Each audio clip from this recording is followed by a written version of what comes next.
happy to keep talking about this reporting project that I did. And if you haven't listened to it, you can find it on WBEZ.org.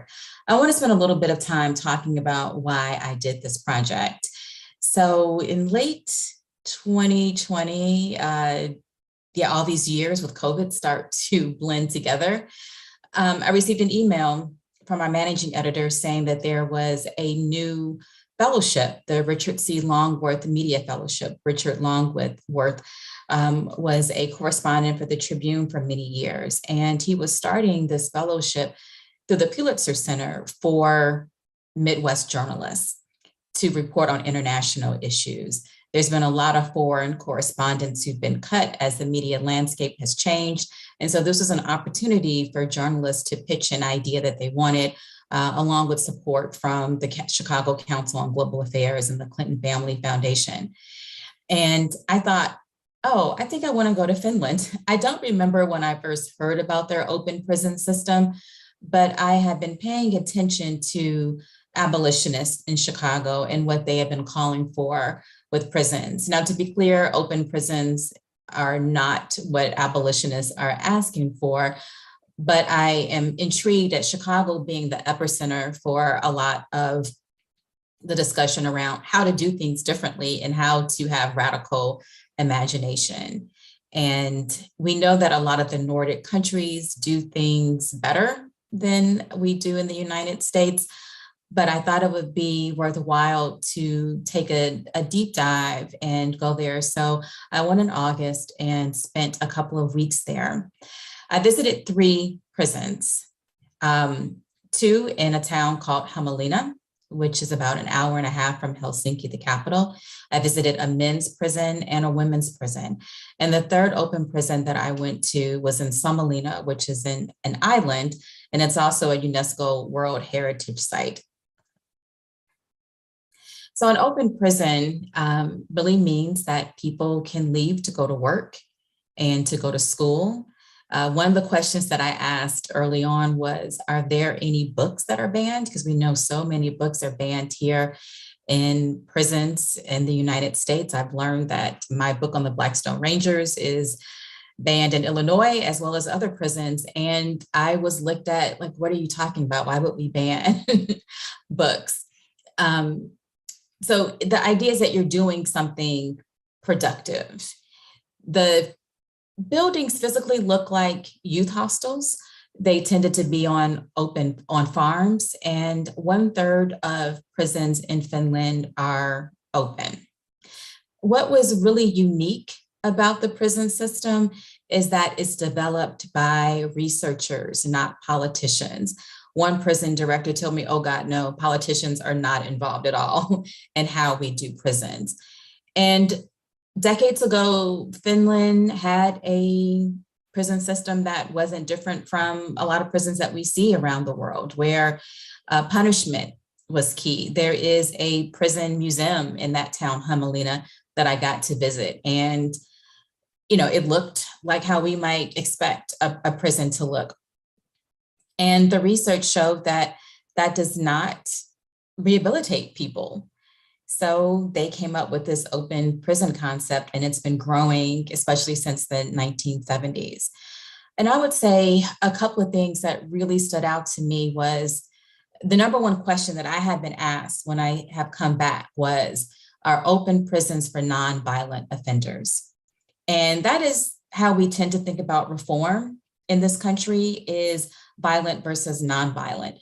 There is no distinction in Finland. You can have committed murder and you can still be in an open prison.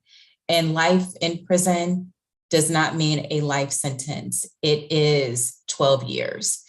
We'll talk more about comparing Finland to the United States, which is something that people have a lot of questions about. But I went into this thinking Finland is roughly the same size as Cook County as far as population. Finland has 5.5 million people and Cook County has 5.5 million people. So I like to play this clip of audio from one of my interviews. You'll hear my voice too. This was part of a feature story by my colleague, Erin Koa.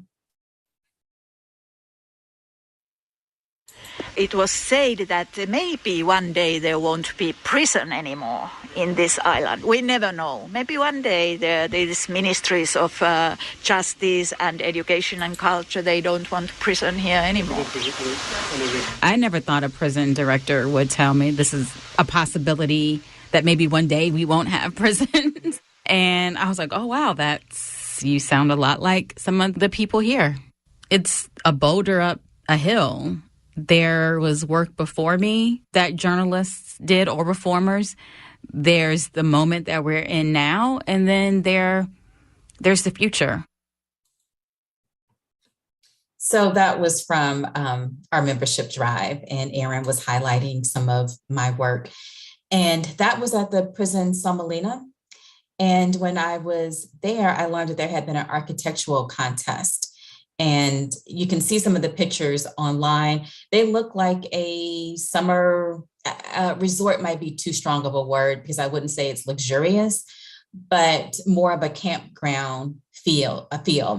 And that director told me that maybe one day there wouldn't need to be prisons. And so therefore you would have this hostel-like environment where people could vacation there. So some of the barriers that I ran across would really be that I wasn't able to talk to people who had been in the prison system who were no longer there. I wasn't able to connect with any of those groups. But I will say that Finland has opened government in a way that frankly would make us blush here in Illinois, Cook County, Chicago, the United States. I had no problems getting into the prisons. And even when I interviewed people who were in prison, the press people would walk away to give me privacy. That would never happen here. They even said, oh, would you like to visit some closed prisons so you can have a comparison? And I hadn't even thought about that. Unfortunately, I wasn't able to because of COVID. So really my biggest barrier was I wasn't able to see as many quarters as I would have wanted to because of the COVID situation. And so the women's prison that I visited also had a mother's wing, and there was only one mother who was there. And mothers with children can stay there until they are 3 years old. There were no cells, just like there aren't cells in open prisons in general, but these had an even different feel. I was able to go inside and see a living room and see toys and see board games and see a playground. So Illinois likes to talk about its family prison unit, but it still doesn't compare to what I was able to see in Finland. So I would say one of my aha moments was something that's called the Nordic theory of everything. I could have done any series of stories in Finland around housing, around public education, and I still would have come out with something similar. So for a country like Finland to have a prison system like this means that other systems in the country are working. And I interviewed a woman who wrote a book called The Nordic Theory of Everything, where she really lays out the ethos of the country. One of the criticisms that she says she hears, and you might have heard this too, is that the Nordic countries are nanny states, that these are countries that baby and infantize their residents by doing everything for them. And Anu Partaran, who's a journalist, said it's actually the opposite. There's trust in the government to take care of things so people don't have to take care of them. So if you aren't worried about paying for childcare or having expensive childcare or healthcare or elder care, you are free, and you are free to have other pursuits and not think about these other things that are really hard for most Americans to navigate. And I want to play another clip now from someone who's incarcerated, whose name is Miko. He spent years in a closed prison before transferring to the open facility in Sommelina.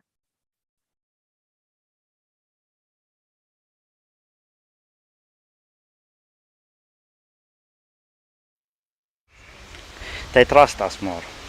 That's the big difference. Because in closed prison, prisoner can feel that someone doesn't believe that he wants to do good things and be trustful. Closed prison can be more problems because people cannot see they have something outside. I think that's the problem. And do you feel like prison has made you a better person? I think prison itself doesn't make anybody a better person. That depends what that person do when he is in prison. So I think this time has made me a better person. But some people in prison and what I have done here, that makes a change, not the system itself. It's important to note that Finland and the United States took very different positions in the 1970s. In this country, we had tough on crime, war on crime, the changing of our prison system under President Nixon. And in Finland, it was the opposite. And the recidivism rates are low, even if you have open prisons. So it's really a philosophy about treating people better. That doesn't mean that the system is perfect. I heard from a number of people that more mental health treatment is needed. Drugs and alcoholism are very high for the prison population in Finland. And I also learned that the needs of women are not always addressed. So I mentioned the mother's wing, and there was a woman who was serving life in prison. Again, that doesn't mean actual life. And she was pregnant and she was transferred to an open prison. And you can't stay there past 3 years old. And so this January, her daughter was turning 3 and she was going to be separated. The prison director, the woman in prison, all appealed to the president of Finland. And I learned right before my story came out in November that she was rejected. The prison director there also mentioned that she sees a lot of human trafficking for women and that there is a cycle of women being victims as well as perpetrators. Sometimes women maybe have committed a crime against someone who was an abuser. Another woman I met was a senior citizen who was a drug mule. Based on her story, I think that she was scammed. The prison director thought she was scammed too, but there didn't seem to be any leeway to understand that. And this prison director gave different examples of where she thought women were actually victims, even if they did something that was not smart or that was a crime. So the system is not perfect, but definitely a lot better than what we see here. So the big takeaways are, how can humanity be prioritized over punishment? Is there any way that this could happen in the United States, could happen in Cook County? Finland does not have the same racialization in the criminal justice system that we have. And so as I was reporting, I kept thinking 5.5 million, Cook County. And the woman who wrote the Nordic theory of everything says, for any of these issues, whether it's healthcare or prisons, people say to her, well, why are you talking about this? The United States is too big, it's too political, it's too diverse. And her pushback was, there are states, there are local governments that have a lot of control of some of these issues. And so why not start there? And I think that is a salient point to think about. And so that's my very brief overview about why I was there. And I would finally like to say that even though I was there in August, it's still a little bit of a rough re-entry for me to be in a place where people really trust government and to come back home. And no matter what your political affiliation is, there isn't any trust. And I'm not suggesting that there should be trust or that the government doesn't do untrustworthy things, but to be in a society that operates like that and to come back home. And there's so many examples of where we see a lack of distrust, not just on the federal level, but even in our own city. It's hard, and I wish that we did have something different. So now I would like to introduce our guests for tonight's discussion. They have all made strides toward improving their communities and the criminal justice in unique ways. So please help me welcome Richard Wallace, Sharon Mitchell Jr., and Trina Reynolds Tyler. Richard Wallace is the founding executive director of Equity and Transformation, known as EAT here in Chicago. EAT works toward social and economic equity for Black Chicagoans engaged in the formal economy. As a formerly incarcerated person, Richard has fought immense odds in his journey as a community organizer and thought leader. And I really wanted Richard here because I've been covering his work, but even when I was in Finland, I was still doing a few daily stories, and I had to interview him on a time difference in Finland. And we spent the first 30 minutes talking about what I was doing in Finland. And I wanted to get his thoughts. So I haven't heard what he's thought about the series, so I'm looking forward to hearing that. Next, we have Sharon Mitchell Jr., the Cook County Public Defender. He was sworn into office in April of last year. The Public Defender's office is one of the largest in the nation. Previously, Sharon served as the director of the Illinois Justice Project, a policy reform organization working to reduce inappropriate incarceration and recidivism and improve community safety outcomes. I believe Sharon and I are both Morgan Park High School graduates, so big ups to MP High. And we have been on panels together before. And so because I had Cook County in the forefront of my mind doing reporting, I thought it was great to have him join us this evening. And finally, we have Trina Reynolds Tyler, who I'm just getting to know. She is a data journalist for human rights at the Invisible Institute and a graduate of the UChicago Harris School. An active community organizer and abolitionist, Trina's been involved in mutual aid efforts on the South Side, and she currently serves on the advisory council for an anti-militarist youth organization.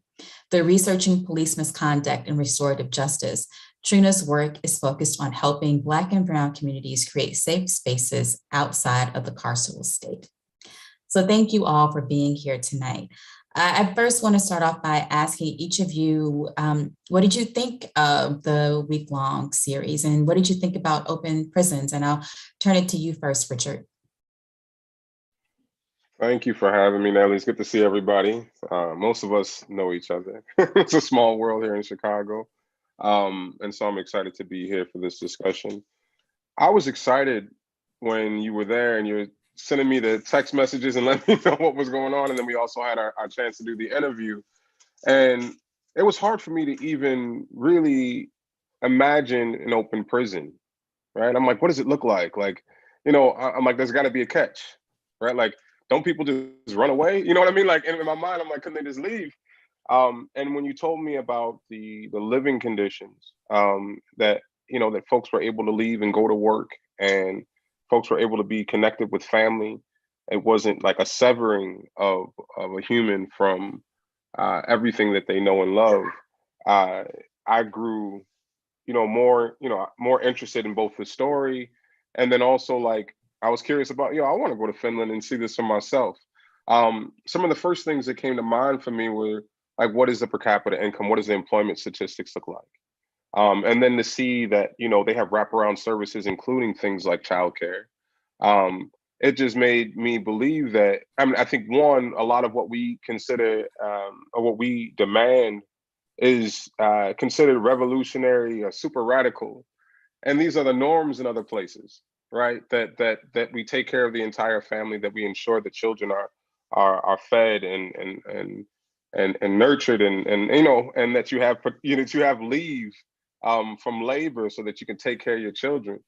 These are also attributes that were present in Finland, that then make the reality of open prisons real, right, at the end of the day. So it's not just open prisons, high rates of unemployment, lack of access to childcare and lack of access to economy, and I think the explicit anti-Black racism here in the U.S. It is the inverse of those things, and open prisons, which opens up the door for a whole new conversation. So I was excited when I listened to the story, read the story, and I've shared it with a number of my friends who are also abolitionists. And then I think for me, as a person who spent time in jail, I know what I needed when I went to jail, right? And I needed help, right? And I didn't need, I didn't need 23-and-1, right? I didn't need those things. And so when I saw that this was it almost didn't sound like a prison to me. It sounded like a program. And so for me, that was a bit more exciting. When we begin to think about, what are the alternatives, I think Finland is definitely a location we should look. And I'm excited to see where the conversation goes today. And I would like to add that people in prison cook their own food in the kitchens. They do their own laundry, and income and social inequality is low, which contributes to a low prison rate. Trina, when I was there, people asked me, why are you here? Why did you come here? And I would say Black feminist thought and abolitionist. And as an abolitionist, what are your thoughts on this? And Richard's right, it is more of a program. So one, thank you so much for writing this piece. I ended up printing it at home and putting my highlighter to it, because at the end of it, what I appreciated about it most was that it was able to touch upon this piece specifically around gender-based violence. A lot of people are not thinking about the way that women are impacted by mass incarceration. And I'm speaking to maybe even being incarcerated and maybe having, coming back to the stories of some of the women in your piece around either being scammed or sometimes women are tricked into things, manipulated into things. I'm in relationship with so many young women. And so you can see the flags and you can see the lack of resources in order to protect or support young people who are encountered within relationships where they may feel encouraged to do something, to engage in criminal activity. And then on the flip side, just thinking about how women are, specifically Black women are sometimes uniquely positioned to be like, am I going to call the police? And will me calling the police put this person in jail? And then how will that, the negative impact that has on the survivor of violence themselves, right? So then it's like we find folks in this position where the way that the system is set up, it's like you kind of can't win for lose, or I forget the phrasing of it is, but it's like, do I call police and do the labor of maybe going to court and getting this person out? Or do I just kind of stand my ground because the way that the system is set up, it's not built to protect survivors? I think the last thing I will share in this moment is that your piece made me go back to a book called Incarceration Nations. And one of the chapters of Incarceration Nations speaks about Norway, because they also have open prisons.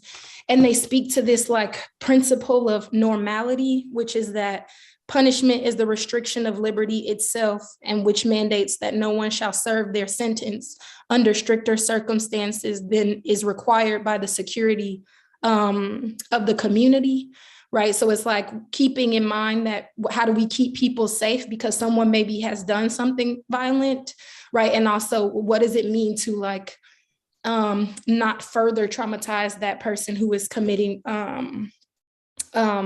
acts of violence. And there was one more thing I just wanted to quote before I stop, which is that the way that people even within this book describe it is that it's like they have their life. It says we have our life stopped, frozen.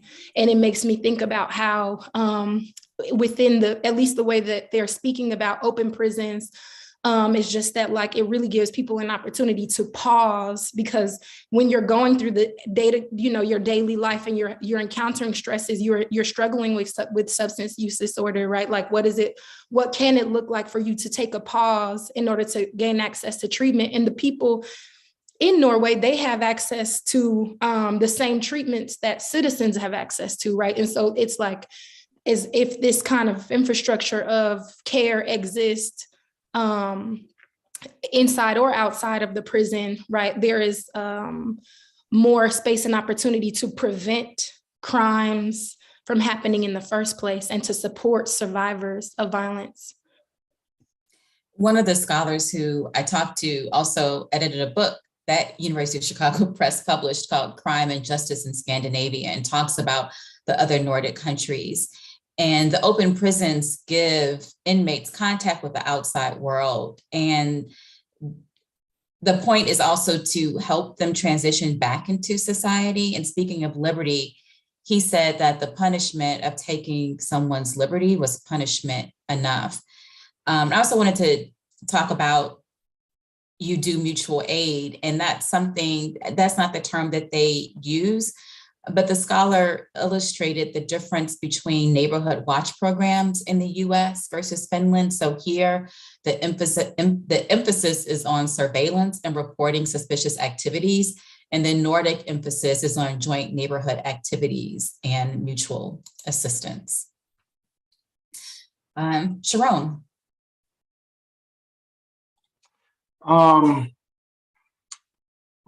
It's tough because the first two answers were incredible. There's not much more for me to add.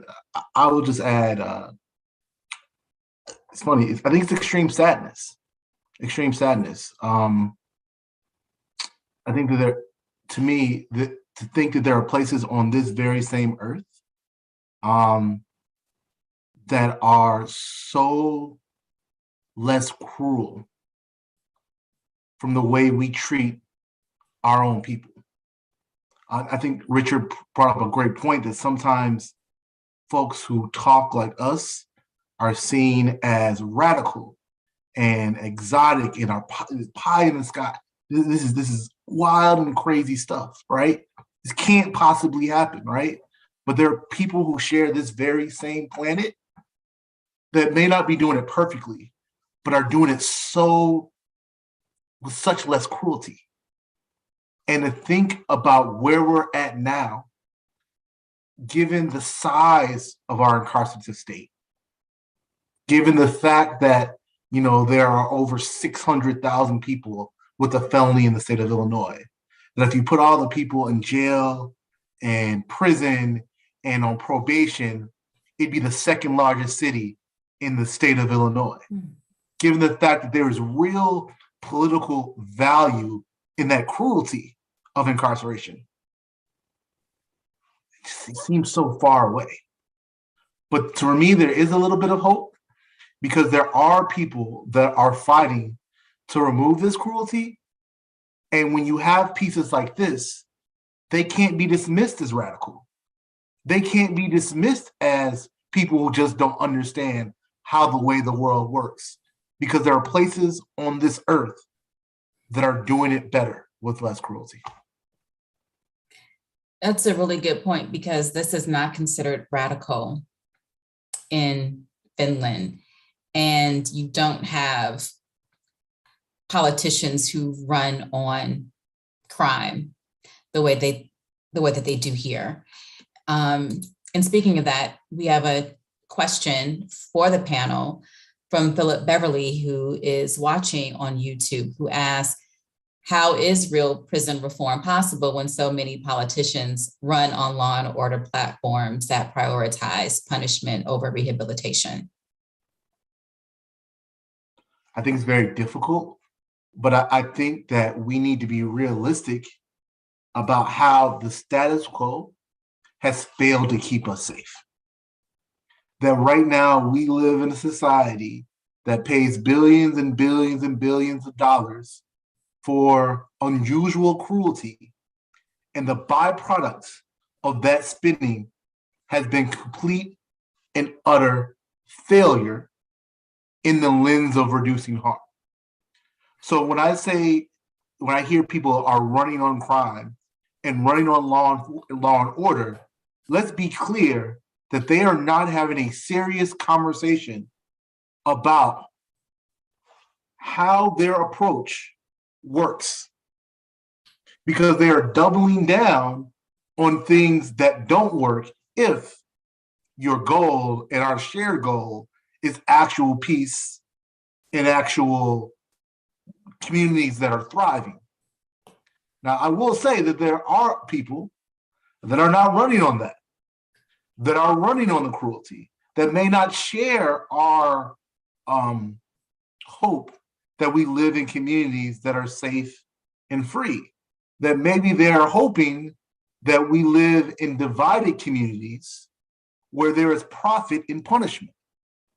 So for those people who, if we want to get to a place like this, I think we need to have very serious questions about what we're doing here in Illinois, how that has worked.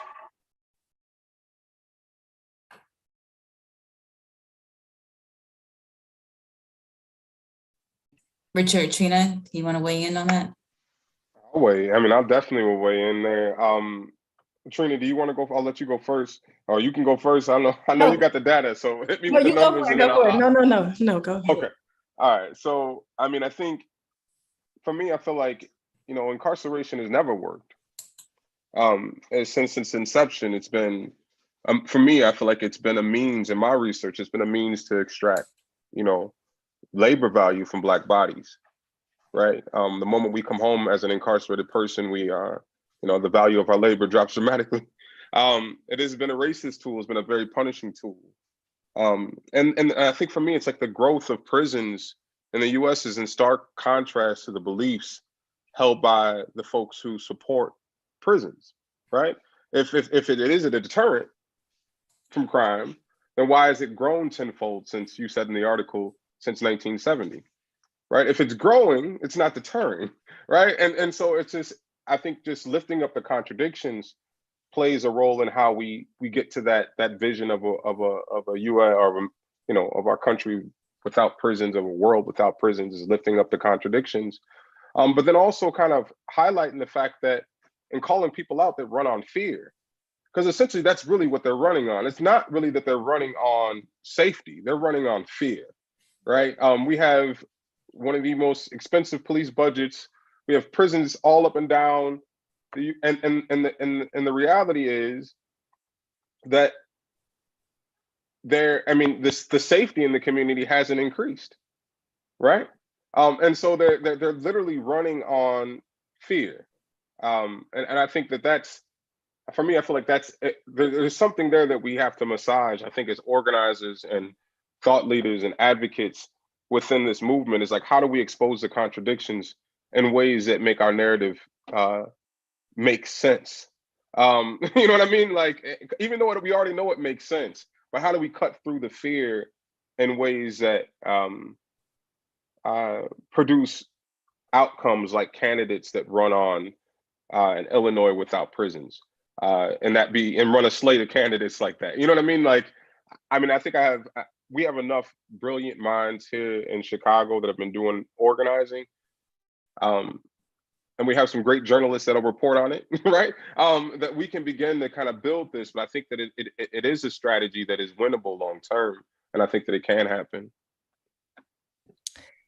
So first and foremost, I would say that law and order does not have to mean what it means right now. Like law and order, this idea of like law and order, like it's like there can be law and there can be order without like human rights violations, truly speaking.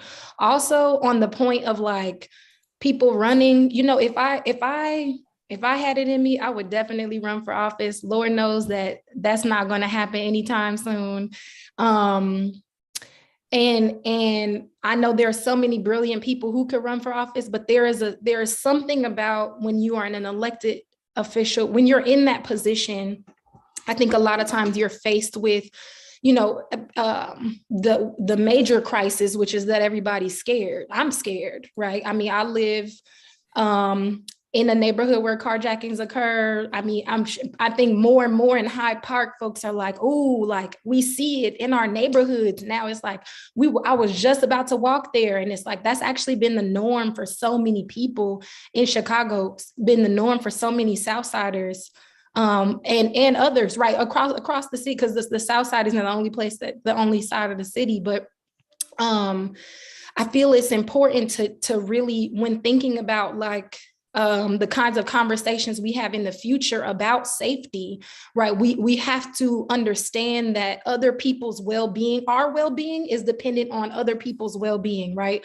When we're thinking about, like, if I am in my crew and I have a substance use disorder problem and my crew is able to support me, pull me out of that, that is powerful. If my crew is actually in a position where we are actually all going down this pathway of substance use disorder, and we like it's like all of our issues are all connected, because like we are all in community with one another. Somebody's child, your next door neighbor, who their child may be the person who runs into you while you on the bus stop, you know, like anything is possible. And the truth of the matter is, it's like, we cannot think of the world as our little homes and our little neighborhoods. We need to think about the way that we are all connected, because as people are seeing the kind of like spillover of crime into, the Hyde Park streets, and people are, saying like, oh, it's in my neighborhood now. It's just like people are taking action in these particular ways as a reaction to another thing, right? And as once we get to the root of those issues, then we are now preventing the crime from happening, or intervening before it escalates to the point of like mass casualty. So that's my hope, is that we think about public safety differently, and law and order. Like, there can be law, there can be order, and also abolition. What do rehabilitation, accountability, and restorative justice look like in practice? Or what should they look like in practice? It looks like consent, first and foremost. Like, I think there's a whole the undercurrents of like issues are in many ways deeply rooted in like boundary crossing, right? And that's like across many communities, regardless of like your socioeconomic background. Like, there are many issues that stem from, and then the conditions that you live in, right, that exacerbates, right, can exacerbate the situation. So I think it looks like consent. I think it looks like resources and care, like childcare. I think it looks like housing, because when folks are living in overcrowded conditions, and maybe even possibly living with their abusers. I know Long Walk Home came out with a report about how young women are basically like stuck in the house with folks who have abused them in the past or are abusing them. And where do they have to go? Like, where can a teenager right now, or even like a young mom go, and if she doesn't feel safe in her home? Like, that's what restorative practice looks like to me, because I see a lot of people who have been stuck in the same condition day in, day out, and they're forced with some decisions that I could not imagine have to make. And also, they're not given, many people are not given opportunity for emotional development. Like, I see so many young people in conflict, right, about petty things, right, issues that can easily be mediated within community without intervention from police. But because folks don't have those toolkits, and because folks are afraid of calling police, because police are going to come with the cuffs, and they say, and you never know what will happen. It's just like, I think there's like a roadmap of care that has to, at the very least, cover people's basic human rights, and like communal care, so that we can really better understand the way conflict is happening in communities. And because there are things we can anticipate happened. We know things have happened in the past. And instead of putting the Band-Aid on, we're going to send this individual to jail. It's important to know, oh, this individual is actually a microcosm of a larger social network of people who have a shared experience. And this will continue to happen. And we will continue to fill up jails until we actually get to the root of this to make sure that it doesn't happen again, or check it early in advance, early on. I guess I'll go, Sharon. I see you. I'm just going to speak. I mean, I wasn't going to come out of a book, but I'm going to come out of me, right? What was my experience? February 21st, 2006 was like the day I changed my life, or I think my ancestors changed my life. And for me, what did that look like, right? I remember calling my mama, and I was out in the streets kind of bad. And she asked me on the phone, she said, "Are you done yet?" And I was like, "What you mean, am I done yet?" She's like, "Because your people need you." My mom's if you don't know my mom, Reverend Doris Green, is a minister and activist. And I said, all right, I'm trying to change, right? So I got on a bus, came back to Chicago, and she surrounded me with love, right? I think that was one of the first things. And I often think about what was the difference between me and my homies that I was out in the streets with. And that was, my mom was able to plug me with a full-time job doing HIV prevention work as soon as I got back. So in 2007, I was working full-time. At the same time, I was staying at a shelter. And I was able to save up enough money to get an apartment. And that apartment ended up being in Douglas Park. And it was super excited because I got that apartment. It took me a year to get it, a year and some change to get it. But I stayed in a space, with other folks that were also going through similar circumstances, trying to change their life. So I had some housing, I had the job, I had mentorship, tons of mentors, brothers that were wrapping their arms around me from day one, brothers like, Dr. Charles Knox at the time. This was Dr. Starks, Dr. World, Fred Hampton Jr., Mama Akua, right? That I was put into a community, right? That was like, no, we ain't gonna let you fail. And then from there, I got my job. Then I ended up going back to school, and I got my education, right? And so, but it was one thing at a time. But it was, so that's my idea of rehabilitation, restoration, et cetera, is that, like, one, my community never let me go, right? My community also, those same people were in my life the entire flick, right? I did not turn to that audience until 2006, right? I did not, when I was ready, they were still there. So I think some consistency in relationship to the holders, like the people that are committing to holding people through this process of rehabilitation. It is a commitment to hold them regardless of what shape they're in. I think a lot of times we're in a place where we're like, if you aren't exactly where we want you to be, we're gonna throw you away too. And that's not just the folks that are in the carceral setting. Those are people in society, right? Those are often the programs, et cetera, et cetera. But we have to be in a position where we're going to hold people through their failings. And then when they're ready, right, be able to offer them the things that they need in order to survive and take those next steps, right? For me, that was employment. For me, that was housing. And no lie, you know what I'm saying? I mean, I think that one thing to keep real, the first time I had 3 meals a day, right, was in the joint. Right. The first time that I had 3 meals a day outside of the joint was when I was at a homeless shelter. Right. And so I had to get into habit of like eating 3 times a day. I had to get in the habit of like literally taking care of myself. And then from that, I was able to get the hard skills I needed to be able to survive right in the world. Right. And then when I got into the world, again, that world was Douglas Park. I was super stoked. Right. And my mom had to help me get towels and sheets and all the different types of stuff. So it was a lot that went into it. And that same core network of people are still in my life to this day. Right. And so for me, I think about that. I want to come out of some of my restorative justice books and hats and whatever. But in reality, my real life is an example of what can happen. Right. And from there, now I'm the founder of a nonprofit organization. I done got fellowships. I done graduated from college, all those things. But it started with a firm commitment by a network of people that were not going to let me go, and a job and some stable housing, right? And so I think about what does that look like, and for me, I think that is a perfect example of what we can do. I think about programs like Guaranteed Income. Shout out to the Chicago Future Fund. I'm gonna go ahead and name drop that right now.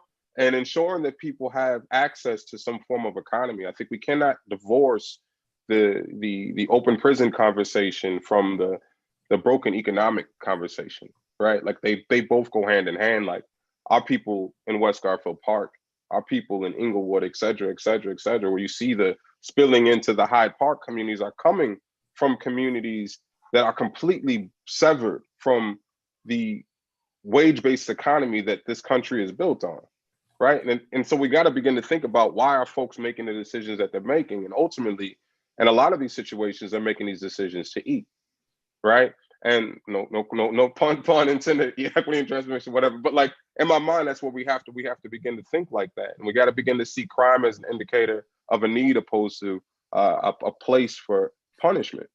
And so that requires a lot, but I think, hopefully I answered some parts of the question there. Sure. I want to just add a follow-up to whatever you might be answering, but now that you're in a different role in the public defender's office, what have you learned that you didn't know prior? And if you were able to redesign something about Cook County Jail or pilot something, what would that possibly look like if it were just someone just gave you the keys and said, Sharon, we trust you, come up with something? It's a great question. Wow. Fortunately, I had the blessings of working at the public defender's office as an attorney well before I moved into this role. So I think I got to see at a ground level, both as a young public defender, while somebody who grew up in the city, that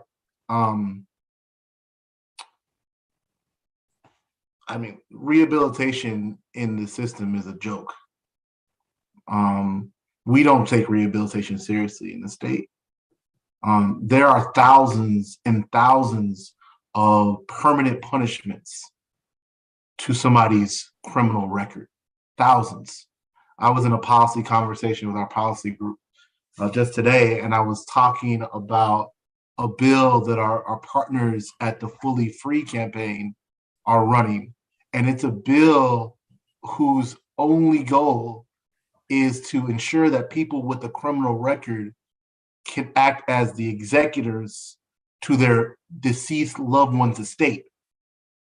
I mean, when somebody has a criminal record, right, we don't allow them to put their family's affairs into place. And there's that barrier, and there are literally thousands of other barriers. So if I had the keys to the system, right, I would be asking very seriously, why do we use incarceration so much when we know it makes a person's situation worse? And then when a person leaves that incarceration, why do we continue to punish them in thousands and thousands and thousands of ways so that we incentivize literally the conduct that we are putting people in for, right? So it would be that. If I'm going to spend billions and billions of dollars on this, then I would be thinking deeply about how do I destroy the system? How do I work myself out of a job? With that said, I think it's important for people to know that, rehabilitation, right, is one of the 4 reasons why we have prisons. Like they taught us in law school, right? The rehabilitation is one. But please note the rehabilitation is a footnote to the other 3. Retribution. Our system is so cruel because we get mad at people and we want to hurt them and we want to harm them, right? Our system isn't built with the reality that 97% of people are coming home. It's built to hurt people. That's why when you tweeted about this country, you tweeted about Finland, you had so many replies of people like, oh, that seems too nice. That seems too nice. We have to hurt them. There has to be bars. Where's the gray? Where's the suffering? The second is deterrence. And we think that putting people in prison is a deterrent. When we know that people eating is the reason why people do the things they do. There are certain people that make bad decisions, but what happens if we just let people eat, right? You talk about in your story about the social safety net of countries like Finland, but please note that our current system uses jails and prisons as drug treatment facilities, that use prisons and jails as mental health clinics, that use prisons and jails as trade schools. So while other countries provide these services without the cruelty, we do it too, but we do it with so much cruelty and with no acknowledgement of effectiveness, right? Does not matter how effective putting these things in prison. Does not matter how effective it is that people got to get 3 square meals. Their first 3 square meals are in a prison. And then finally, incapacitation. Remember that prisons exist to take people and put them away so that we can ignore the problems of our society. And if I had the keys for the day, incapacitation would not just be about hiding. I wouldn't assign to the idea that we got to put people in prison so we can hide from our problems. I would want to build a system where we're using those dollars, those billions and billions and billions of dollars, to not hide from the problems, but to solve them. Those are my thoughts. I did read one of those tweets to a prison director. It said prison is supposed to be punishment, not a group vacay or acute B&B. And she responded, I put that tape into the story that said, if you raise children and you punish them, they become worse. And if they are rude to people in prison as prison staffers, if we put them in dark places, it won't work. Do you want them to be released from a dark cell? And one friend I talked to when I came back said that she had that reaction of, oh my gosh, this sounds so nice, but that she had to check herself. Why do I feel that way? What have we been taught to feel about prisons and how to deal with crime and with punishment? Richard, because you have been incarcerated and you know what you didn't get and you know what you needed, do you think some form of an open prison would be the right thing in Illinois?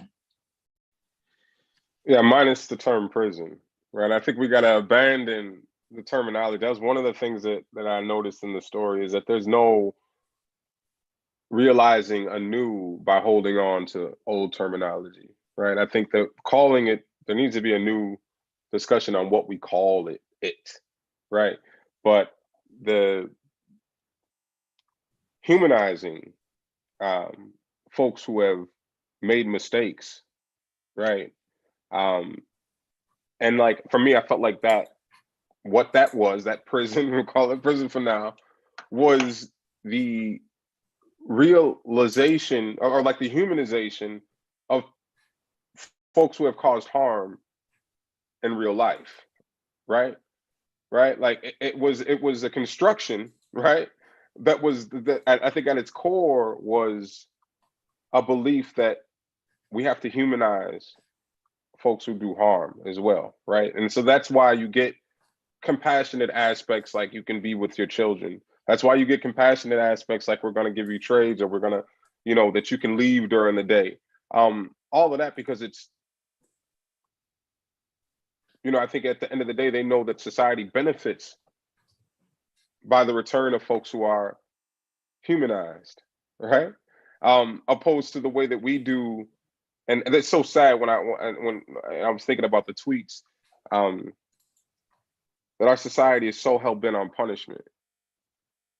It's like fed to us in every commercial, every every movie, punishment, get them back. You know what I mean? Like it's just part of the hegemony or whatever you want to of the U.S. right?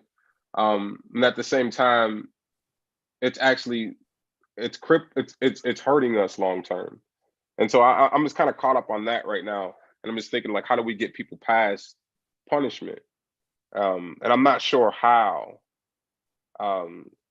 People punish their dogs and their children. You know what I mean? Like, and I mean, and even us as a people, like we've learned to punish our children from people who punished us. And so it's just like, how do we break the cycle of punishment? Yeah, and I mean, if you think about how it webs out into our education, it webs out into everything that we do, webs out into our employment, and how we punish employees who don't do A, B, or C, right? Like, so we have to begin to construct a world that's absent of punishment, to realize that, the aspirational vision of like open prisons and whatnot. So, yeah, I think long and short, yes, I think open places for folks that are incarcerated or folks who have done harm is a brilliant idea. And I would love to see something like that happen or even piloted in Illinois. A lot of people are commenting on YouTube this evening that the prevalence of violent crime, particularly gun crime in the US, as compared to somewhere like Finland, how does that affect the way you think about an approach like the Finland model happening here? And I should just add quickly that gun crimes are low in Finland because guns must be registered and licensed on a per gun basis. We don't have that in the United States. Most guns are used for hunting. Firearms are only used in 14% of homicides. Knives are more common for homicides in Finland. So again, the question is, how does gun violence affect the way you think about doing a different approach? And I'll just add, doesn't have to be Finland as you're thinking about something radically different. So I'm going to comment on this question. I wanted to just really quick come back to this open prisons. So what's beautiful, and I even saying it out loud, what I can appreciate rather about open prisons, or just the kind of the ways that they practice incarceration in these areas, is that, so there's also like village prisons, right, where it's like 25 people and it's like a small, it's a small crew of people. And then there's also like, they're working the land, and it's like, they have a philosophy. Like, I'm reading, y'all, I was so into this book as soon as I learned about this event, just like they're working the land, and just like how they're literally, while they're there building an ecosystem, they're working cohesively towards the improvement of the land, period, instead of us doing this thing where we're like outsourcing jobs to prisons so that we can pay people really low wages and make things cheap. That's one thing. But as far as gun violence goes, and I'm sure we all share this as having lost, maybe having lost people. Like, native Chicagoan, last year, I lost 3 people in a 7-day period, and 2 of those people were from gun violence. I have students, young people who I know and love, who carry guns, not because they're outside shooting people, but because they're afraid that they might get shot, right? They're like, I need to protect myself. I mean, and then even like, all the way to the range of like, we've seen in the news where somebody, right as soon as they got out of jail, like somebody was waiting on them and then they were murdered, like stepping right out of Cook County. And so like, gun violence is a real thing, but gun violence doesn't actually have to happen. Gun violence exists because of conflict that's happening on the ground between community members. And that conflict, conflict has been solved in the past without gun violence. Like, I think when I was 13 years old, 12 years old, the first person who I ever knew who was murdered, they were on their way to a peace kind of treaty, and somebody was nervous and pulled the trigger, and he ended up, passing away. Phil is his name, right on 53rd and 54th and Drexel. But that's an instance of like, some people are literally looking for peace. People are literally walking in fear. And if the conditions were different, if our system was set up differently, and if we engaged in conflict resolution in a different way, I believe that gun violence would go down significantly. And one place that has done a really interesting practice, Precious Blood Ministries. I was trained by Precious Blood Ministries in circle keeping.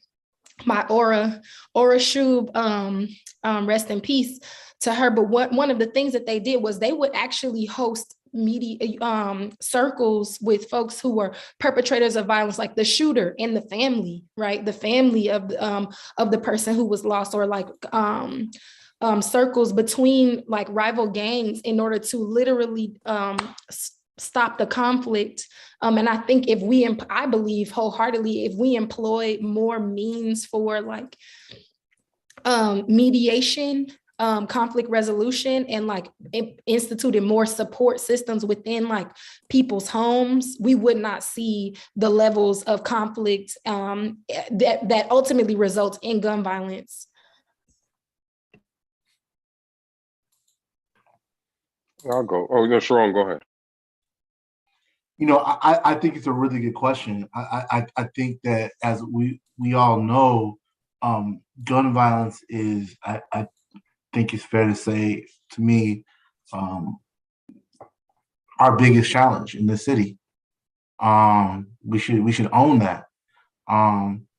What I would say though is, how have closed prisons dealt with gun violence? How have spending billions and billions of dollars on training and armed people who show up after a shooting happens, how has that worked? How effective has that been in reducing gun violence? How effective have taking people who are arming themselves, who don't shoot, sending them to prison and cutting off their ability to earn for their families, right? How has that slowed down gun violence? We often meet reformers or abolitionists' demands with, well, how it would work, or what are the results? And we never ask those same questions to the status quo.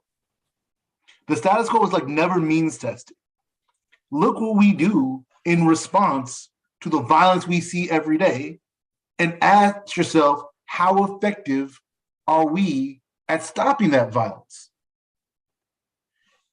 I cannot express enough the ridiculousness we are in right now, where we train thousands and thousands and thousands of people to show up with guns after shootings happen, or show up with legal briefs after shootings happen, to put people in jail or put people in prison after it happens, only catching a small amount, by the way. And we spend a fraction of the cost on people to stop it before it happens. The status quo is insane when it comes to violence prevention. What we're doing is insane, and the results we see every single day on the news. Like, what are we doing? What have we done today that's going to make the results different from yesterday? Nothing. So we got to ask ourselves those critical questions about the status quo. That's all I say. Yeah, I like everything that you lifted up, comrade. This is if you look at Lincoln Park, they always try to make this, it's complex. It's not complex. You look at what makes Lincoln Park safe. I think probably a couple of years ago they had like one shooting in Lincoln Park. It was random, right? What makes Lincoln Park safe? And all the programs, you can throw all the programs, and our communities, like all these experimentation. We got experiment this. What makes them safe is the median household incomes, the employment statistics in in Lincoln Park, home ownership in Lincoln Park, right? These are the pieces that, and you look at West Garfield Park, you look at Inglewood, you look at home ownership, you look at median household incomes, look at this, that, and the other, and you'll be like, oh, I wonder what the problem is. The problem is the same, I mean, where is the violence prevention program for Lincoln Park? Right? Where is the solution for Lincoln Park? The solution for Lincoln Park, whatever you're using to fix Lincoln Park, use it to fix our communities too, right? And that is access to economy. That is access to living wage employment, the average median household income out. I cannot have my statistics in front of me. If I did, I would we go to church, y'all. But I don't have it all in front of me right now. But if you look, break Lincoln Park down, and I dare Chicago to give our communities exactly what Lincoln Park has, right? That is the solution to it. And I think that oftentimes we want very simple solutions to a very complex equation. There are multiple variables in motion as it relates to the gun violence in Chicago. A lot of it is outside of our control, right? Who has control of the means of cultural production, of how we see ourselves? And this is not, I'm not trying to get deep, but I'm just being very real, right? I'm being very real. Like, I remember for me in the streets, let me just keep it a buck with y'all, right? Like, we would be like, we could harm each other, but you better not harm that white person walking through the block. And there's something wrong. There's something that trained us to know that if we harm that white person, help will come. But if we harm each other, help won't come, right? So we've already like embodied this ideal that the system is not built for us, right? When Trina was talking about, you know, Black women who are survivors of particular harms, that are conflicted with the decision, do I call the police, right? Who has historically only caused harm on my family and on my loved ones, and for this in this situation, and that could possibly place her at risk or that person at risk, right?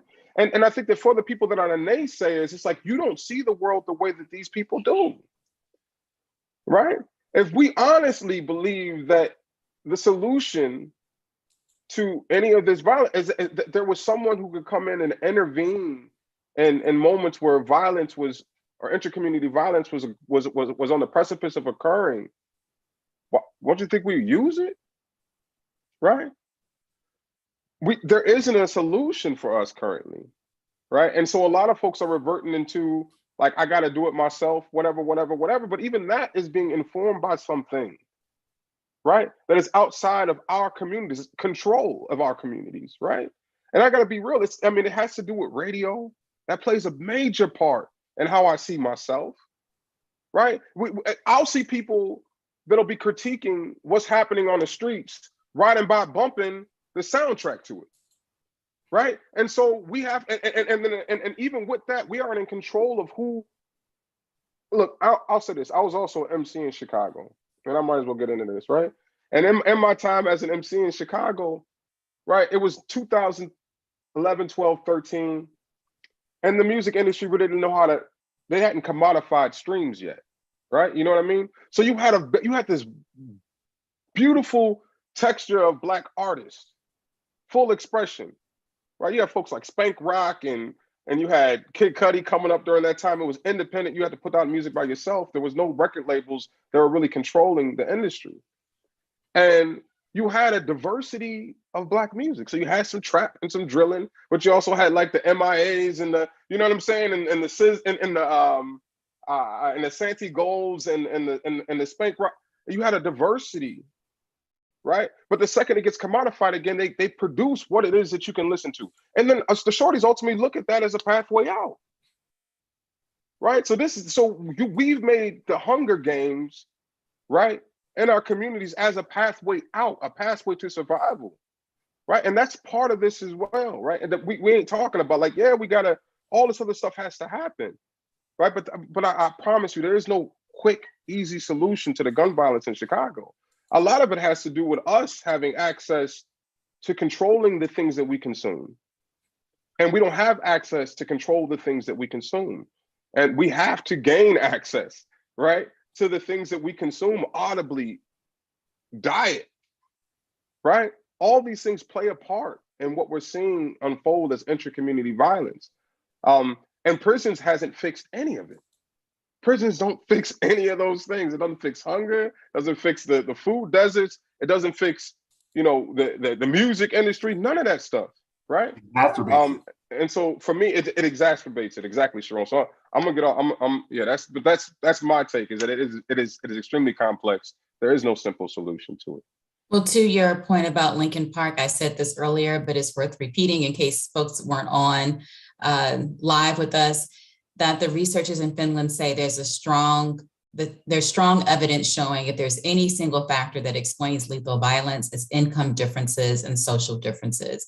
And the differences there are much smaller than we have here. We have someone who pointed out, a lot of people watching tonight are pointing out the racial differences between Finland and the US and our long history of institutionalized racism. And what does that mean for the possibility of using a Finnish criminal justice model here? I'll just say quickly that when I went there, I thought, oh, well, everybody's white there. So of course, this is why they have this system. That was a little too simplistic. I do have a separate series on Afro-Finns that's not related to the criminal justice system. But as some other scholars pointed out, there are other models in Europe that are not like the US, and they have much more diverse populations. And I don't have time to get into Finnish and Nordic history, but I think that our system says more about us than it says about how they don't act, because they have a complicated relationship with Russia. And there were many factors that led them to be a social welfare state. So I left there thinking it wasn't as simplistic as, well, they're just white. The problem is more with us, not with how they are doing things. So I want to get to some live engagement from the folks who are watching. And I thank the audience for their comments and questions throughout this discussion. So we're going to do a little bit of a lightning round here. So let's see, Natasha is watching, and she asks, do you believe that there is no place for punishment in learning? And because we're doing lightning round, not everyone has to answer, so we can get to as many as possible. I'll say it's like very easy to look at these things at black and white and not like shades of gray, right? It's very easy for somebody to say, well, until we solve income inequality, until we solve racism, we can't do anything about the prisons. And I think I fundamentally reject that, right? Because we don't think about how what we do now makes things worse, right? The reason why we can't afford to do the thing, quote unquote, afford to do the things for our communities that we do for Lincoln Park is because we spend so much money, right, on these failed measures and incarcerating people and punishing them for the rest of their lives. So this idea that like it's either all punishment or no punishment, like I think that's a very, very, very fine question to have, like debate to have at the bar. But the question right now is, can we make our system less punitive? Can we do things right now that stops people from like actually living their lives in a productive manner? And I think the answer is yes, there are things we can do right now. I would say there was a consequence. I'm going to be brief, which is that there is a difference between punishment and consequence.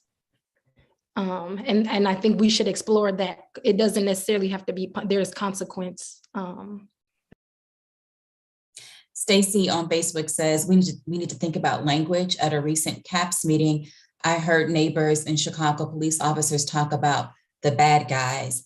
We need to think about people who commit crimes as our guys.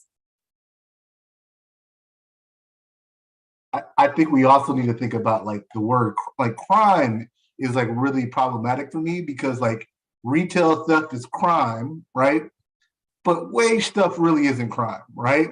So like what is crime is also like an incredibly important thing, and how we respond to like certain types of crime, right? Certain types of harm we describe as crime, and then we do things that are punitive in response. Other things we don't call crime, but it still produces harm, because it's not crime, it just is what it is, right? That's another thing that we should think about when we're talking about language. One person on YouTube has a question and a comment. They write, if we had open prisons, do we believe that people wouldn't reoffend and commit additional crimes, especially if they have a record? Safety of the community is a concern with an open prison model. I will just jump in quickly and say that crime did not go up with the open prison model, but I'll let the rest of you answer that. I would just say we got closed prisons, and how safe is your community now? I mean, like, I'm just, unless you live, I mean, the safety of the community is the priority. Has it produced baleful results in the community that you live in now? And if it hasn't, then, I mean, you don't lose nothing by trying something new.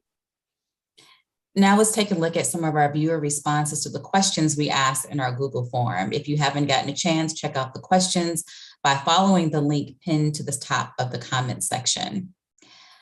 This question is, should justice and punishment be related? Why or why not? Barbara wrote in our survey, I think it makes more sense to focus on consequences, had to Trina who just said that, rather than punishment. People who commit crimes have been put in untenuous positions. If we focused on the idea that hurt people, we come from a place of compassion and healing rather than punishing those bad people. The other question, how can American justice be more humane? Katie filled out our survey and had this to say, our system can become more humane by providing more sanitary living conditions, proper nutritional food, ventilations in some southern states, and switching from a focus of punishment to rehabilitation. Beth writes, making our system more human will probably require many, many changes. Rehabilitation, education, treating incarcerated people like human beings. And once a person pays their debt to society, there are no other punishments, such as no voting restrictions, problems getting jobs, etc.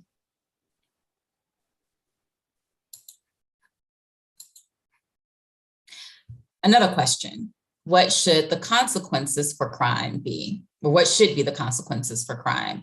Betsy responds, when possible, there should be some work by the person to understand the harm they inflicted and to make some sort of reparation. If the person continues to be a threat or danger to others, then their freedom would have to be constrained.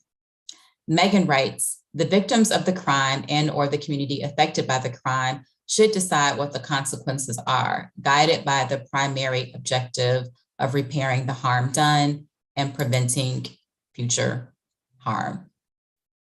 I would love to hear your thoughts on some of those answers, and I'll just kick off.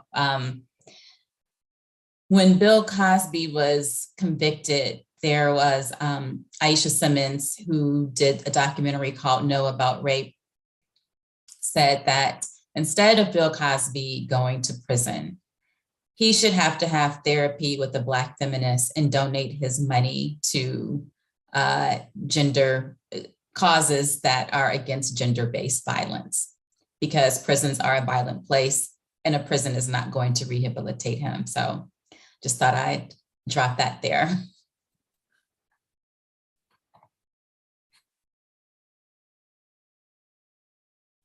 Well, maybe we can talk some more about the consequences part, since someone else said that. What do you see consequences as accountability? You know, how does that differ from punishment? I mean, I totally see it as a form of accountability. So I really appreciate the person who talked about like a survivor-led kinds of like justice where we are able to, like, for example, when we're thinking about people experiencing intimate partner violence within their homes, folks having maybe anger management issues, maybe struggling with some sorts of substance use abuses of their own and like projecting that onto others. I think the consequence of like harming or hurting your partner should not be. Right now, the consequence of hurting your partner is that you go to jail, which in turn also hurts your partner, because your partner maybe loses some kind of financial support, and also maybe a loved one, someone who they love, and is not an evil person, but who has bouts of, moments where they lose control of themselves, right? And so then a consequence of that would be having to go and learn and unlearn and process and therapize, right? So that what I appreciate within the book Incarceration Nation is the way that they described it as like our life is frozen, right? Like where the person can take a pause and recalibrate, right? You have to stop, you know what I mean? You cannot continue to engage in, and potentially hurt others. You have to take a pause and recalibrate. Like I think, and then the consequences live underneath what that recalibration looks like for that unique circumstance and unique survivor. I would say, like Bill Cosby doing that thing, Bill Cosby donating money is actually such a great, that's supporting other survivors of sexual violence, right? And that's power. Bill Cosby going to jail doesn't really do anything for survivors other than say, like, finally it's acknowledged that he did that thing. People are not like, some people are maybe, raising the roof that he's in jail, but many people are like, it has been acknowledged by the state that my experience is real, right? I don't know I hope that answered your question. Any other comments on thoughts on some of the audience feedback to those questions that we laid out to them? Yeah, I don't think that we should ignore personal consequences, and I applaud Trina for talking about kind of the contours of what accountability is, right? But as what I hate so much is that we center this discussion around personal consequences, and we do very little work on using our resources to ensure that things like this don't happen again. I think the answer to people would say, well, if you put the bad person in jail, they can't commit that harm again. And I think the reality of the situation is that a significant amount of people who a significant amount of people who commit harm may not touch the justice system, and a significant amount of people who are in the justice system may not be guilty of that harm. So we can't just rely on putting people in jail or putting people in prison as a way to keep us safe. We have to think very deeply about how we're spending the resources that we have to ensure that harm does not happen. And I think it's important to note that harm in our communities are very, very, very concentrated. And that you have much more harm done in particular spaces, but the power, right, to determine how the system exists typically exists outside of those communities. So those communities essentially, I think, find some benefit in just saying, let's lock away the problem, right? And they don't think a lot about what can we do to make this community safer, right? Because just locking people away has failed.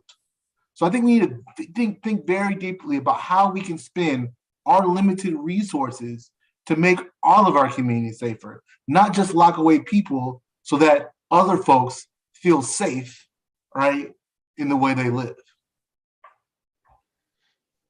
I guess I'll add to it. I think the way I look at it, I think that we're living currently, I think what we're seeing in Chicago and across the country really is the consequence of inaction around prisons and jails in the United States, right? I always tell my friends, I got a lot of homies that own businesses and this, that, and the other. And I tell them that, like, the safety of your business is a direct reflection of the safety of your community. You can't assume that you can do business as usual when the conditions in the community are not usual, right? And so for me, I feel like the consequences, right, that I think we're living in as a society right now I think it is a reaction to something that was something that happened. I don't necessarily feel like we have to. I think we've been extremely consequence heavy, opposed to dealing with like what are the causes and conditions. And that's something that's extremely real to me, that I think that we all need to get to answer. We'd have to, and we wouldn't have to give out, universal consequences, because not every situation is the same. The assumption that we can dictate or we can predict a consequence for an action is part of the problem that we're having right now. We're dealing with the consequence of that right now, right? And so, yeah, I mean, that's my take on it. Like, I think we're living in the consequence right now, currently, of a decision of inaction as it relates to prisons. And so there's a lot of consequences that stem from that. We are unfortunately out of time this evening, but I want to thank our panelists, Sharon Mitchell Jr., Trina Reynolds Tyler, and Richard Wallace for sharing their voices and their time with us this evening. Thank you so much.